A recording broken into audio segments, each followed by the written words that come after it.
Imagine being in high school and getting good grades, but not being able to graduate, simply because you did not achieve the minimum amount of volunteer hours.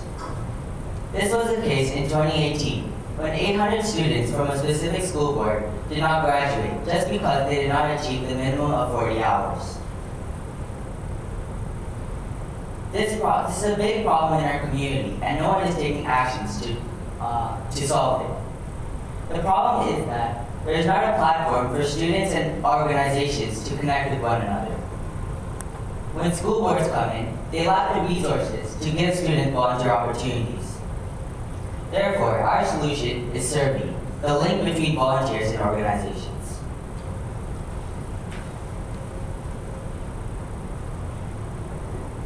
So our solution, Servi, consists of a web-based platform through which organizations can post the volunteer opportunities that they have to offer, along with the criteria that they expect from the necessary applicants.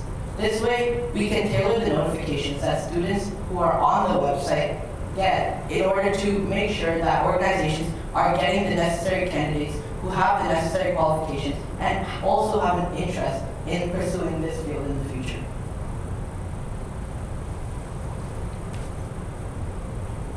So this is our web-based platform. On the right-hand side, when you're signing up to volunteer for certain organizations, you just enter your location, and all the organizations near you will pop up.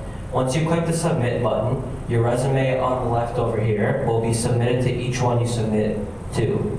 Then they can see which candidates are best for their positions. For our user validation, we ran a survey. And our first question showed that 30% of people have a hard time finding hours. Although this isn't a majority, it's still a very large number if you compare it to the number of students in Ontario. 90% of students also would find it beneficial if they had an app to find extra volunteer opportunities.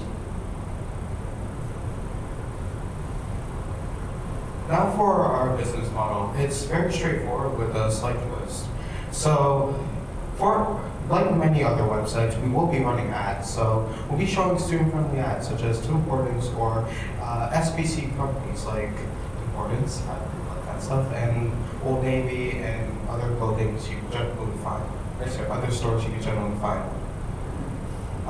Initially, the website will be free to organizations until we get a student body of like 15,000 using the website. This will help inspire companies to go due to initial free cost, which creates a positive feedback loop of students wanting to come because there's so many companies on the website,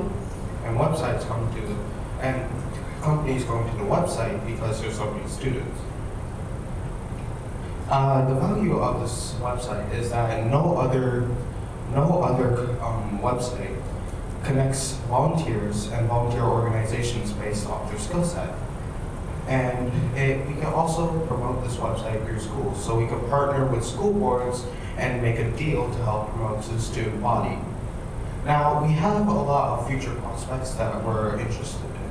So we want to expand to university students to help with obtaining co-op opportunities.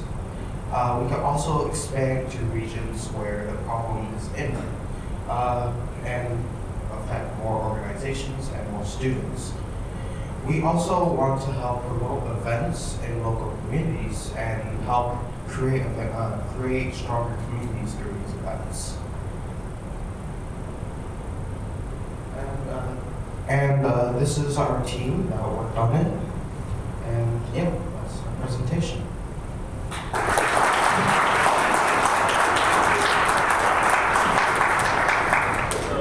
Judges. Yes, any questions?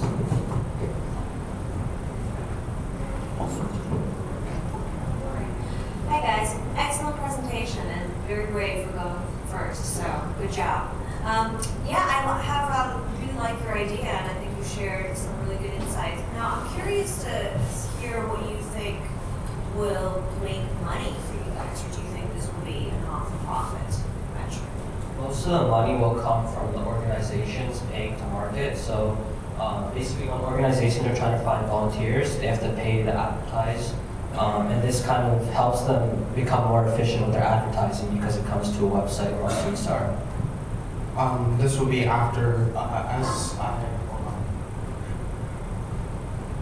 I explained, it is initially free, but after 50,000 users, there will be a fee to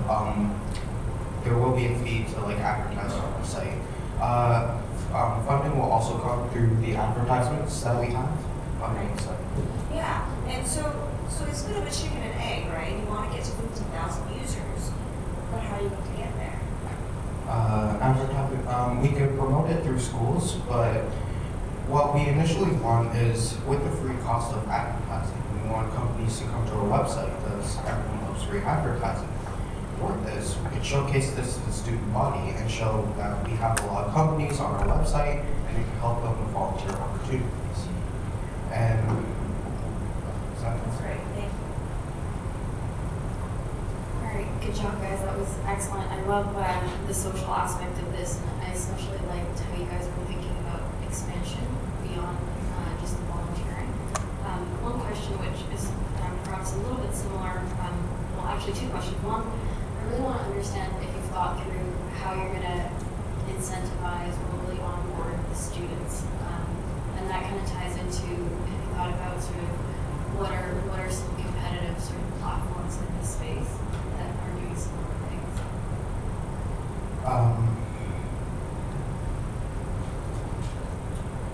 To help compete against other websites and other applications that do, promote this sort of stuff, we do make this website free to students because students are more likely to use a product that is free versus something that you have to pay a subscription for or one-time fee.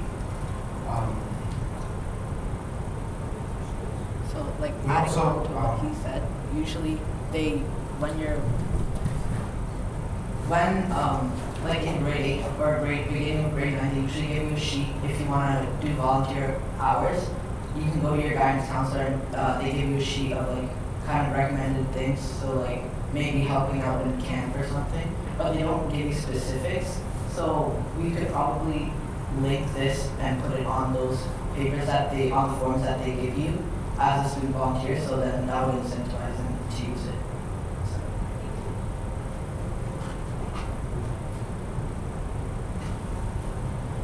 Good job, guys. So when you beginning of the slide was saying about the volunteers that so many students did not pass. Is that just for Ontario or Kitchener region? Okay. I assume since there's more students,